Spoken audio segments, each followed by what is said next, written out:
Preach, and I am here with Senior Pastor Reverend Daniel Humbert, and today we are going to start something new where we talk about the Huddle Guide that is sent out every week and accompanies the worship topic for the week. Sorry, I stumbled over my words on that one.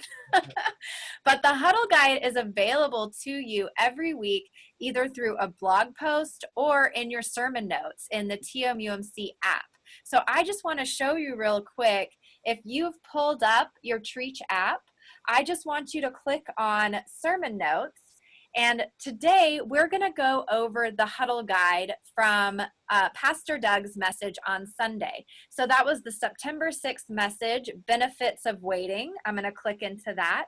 And so if you want to follow along with us and see some of the questions that we're going through, it is called the Huddle Discussion within the worship notes. So that's how you can access it. But now I'm going to pass it off to Daniel to kind of explain where the Huddle Guide came from, why we do this, because this is something that we've been doing as a resource at Treach for a long time, and you might not know about it. But the Huddle Guide is a great resource for you to dig deeper on your own into worship each Sunday. Absolutely. It's been going on for about 6 months, which means it started just before this thing called COVID. And that's why some of you may not know what it is. We started this back in March, early March. Well, no, I guess it was late February. We started it in late February, and it was designed by its name, Huddle, to go with those groups of people who are volunteers on Sunday mornings that help make ministry happen, whether that's the hospitality team, some of our teaching teams, the media and worship teams, some of these folks who might not normally be in worship because they're actually making ministry happen on Sunday mornings. And so we started this Huddle Guide as a way to say, hey, we want to help you know what's going on in worship, what the message is, what it's talking about, and hopefully use it as a way to help build your faith and grow you in a relationship with Jesus. So there's some real basic stuff. Hey, what's the main message for the week? And then there's key scripture. And then there's some other things that are generative for you to talk through. And it was designed, again, for those groups of people we call huddles, to talk over in just a few short minutes on Sunday morning, what does this mean to me? What does this mean to my faith, and how does it relate to the message of the day? And then there were some next steps as well. And the next steps were literally things you could do, whether tangibly or otherwise, that could help you go one step further in your faith development. And so we started doing this in February, and then all of a sudden we stopped worshiping on site where we needed those teams to do ministry. And so we also started sort of incorporating it into the worship notes, as you've just mentioned, in the app. And so we're hoping that either you've sort of caught a glimpse of it, maybe didn't know what it was, or you've actually started using it. And so we want to spend some time today, just kind of going over it so that you know a little bit more of it. But it's purely designed to help you in a very real and relevant way take the message a little bit deeper for you in the succeeding week. And the hope is, this is something, so today we're going to talk through the Huddle Discussion questions. And these are just 3 questions that you could pull up in the app and ask around the dinner table with your family. And this is a great way for us to grow together, even if we can't be in the same room together. But for those that you can be in the same room with, let's challenge each other and start to ask some questions. Absolutely. So my first question, straight out of the Huddle Guide, Huddle Discussion today, is how do you approach having to wait? Oh, you're asking me. Well, I'll answer too. This will be different from me getting to grill you and interview you. But yeah, you go first. Well, of course, in the typical sense, I'm an impatient guy, so I don't like to wait at all. And so in the typical sense of waiting, I approach it very impatiently. But with regard to the message that Doug brought to us, I approach this waiting, which is the sort of banding together, with excitement, because it helps remind me that I don't have to do this by myself, that God is in this with me and that God's going to help me. And so I do that with great anticipation. I do not approach waiting very well. And what I tend to do is make assumptions about other people The reason I'm having to wait is because you're being lazy and you're not doing what you should be doing. And the reason I'm having to wait is because the system is messed up and we need to fix it. And so I'm always looking for actions that I can take to feel like, because when you're waiting, you're out of control. And I want to feel like I'm in control. I And would never so ask that of you, ever. I would never, I don't understand. I want to feel like I'm in control. And so oftentimes when I'm put in a position of waiting, I will find things to do to make me feel like I'm in control of making that waiting go by faster, or pushing other people for them to do their part so I don't have to wait as long. I'm, Uh, I'm going to start making you wait. I want to just see. I want to see what that looks like. you will see an ugly side of me. Not great for a professional environment. Good. But yeah, but I think that the message on Sunday and our conversations and Go Beyond this week has kind of made me think differently about waiting and equating that more with trusting. Yeah. So when I'm waiting on the Lord, I'm trusting on the Lord, which I also have issues with, because trust is once again relinquishing some of that control. And so this whole topic for me, the very next question in the huddle discussion was, do you have positive or negative feelings about waiting? I bet y'all can guess what my answer is. I'm seeing hives right there on your neck. That's what I know. But yeah, I think there are times that, going on to the next question of, is it positive or negative? I, in hindsight, see positivity come out of the waiting. And a great example for me was the year 2019 was marked by my divorce. And that was a whole lot of waiting, of not knowing my future and not knowing what was going to happen.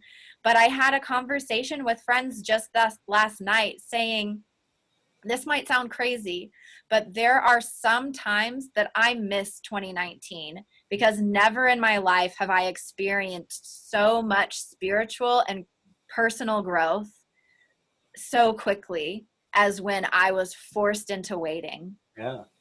Well, thanks for sharing that. I mean, I think there's a lot of reality to that. So again, I go back to that analogy that Doug used of the rope, because those intertwines of the rope, when they're taut, it's not pleasant, right? Because it's pulling on something or holding something, and yet that's what gives it its strength. And so you've just described a very kind of taut circumstance, right? It was very strenuous, very difficult.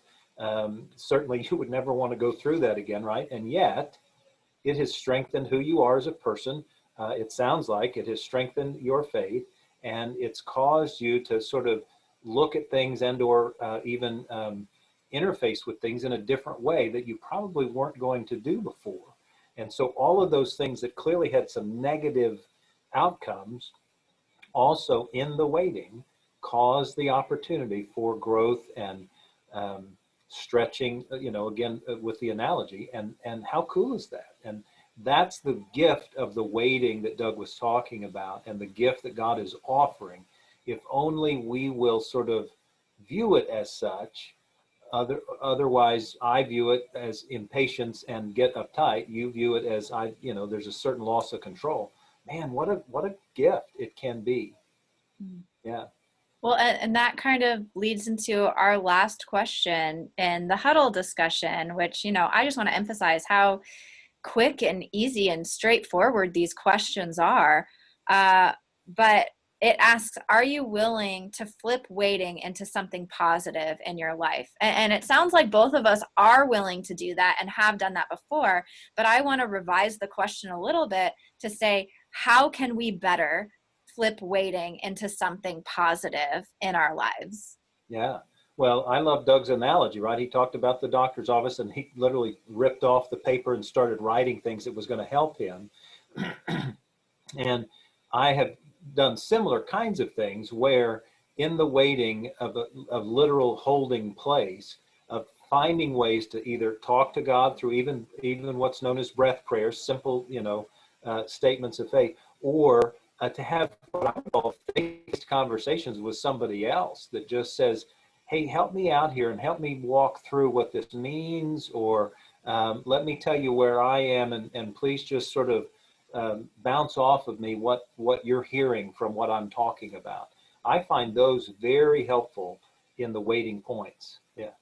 Yeah, and I think, for me, going to a meditational state of taking a deep breath, clearing my mind, physically feeling my body release and letting go is very helpful for me. But then also, it's all about attitude. And so one of the things that I've, found myself doing is, now that I've been through what I've been through in 2019, I can look back on that moment and see that good came out of it. I can see that I grew from it, and I can see that I have much more strength and perseverance than I knew. And so when new things come my way that I am in waiting, I have to remind myself that I've done this before, and I made it, and my relationship with God strengthened because of that. And I feel like having that mindset keeps me from feeling the need to take control over everything, because look how much beauty and good can come when you let go of that control. Exactly right. Speak that wisdom, number 8. I mostly have to speak it to myself. No, I mean, literally, you're demonstrating in a very tangible way what he was saying and what that word waiting means.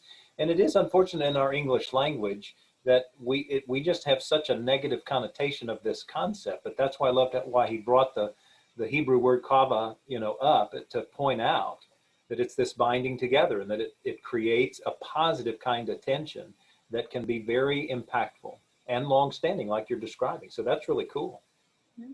Well, thank y'all for joining us. Once again, I want to encourage y'all to download the TMUMC app and click into those sermon notes each week, because we have extra resources. We have fill in the blanks that you're not necessarily going to get in other places. And so it goes deeper into the scripture. And participate with us in this huddle guide. Read it in advance so that when we go into Go Beyond on Mondays moving forward, you've thought about the questions, and maybe you have some answers that you could leave in the comments and alert us of something. Maybe you thought about it in a way that didn't even cross our minds, and we'd love to hear that from you. Absolutely. And let me give a quick plug for our new worship series that starts this coming Sunday called Shift Happens. And in that, be careful with the pronunciation of that one. I know, I got to make sure. And I just want to remind us that the Huddle Guide and the worship notes will have even extra stuff this coming week and over the next several weeks to help our parents and those who are like parents to help kids out. So excited about that. All right. Bye, everybody.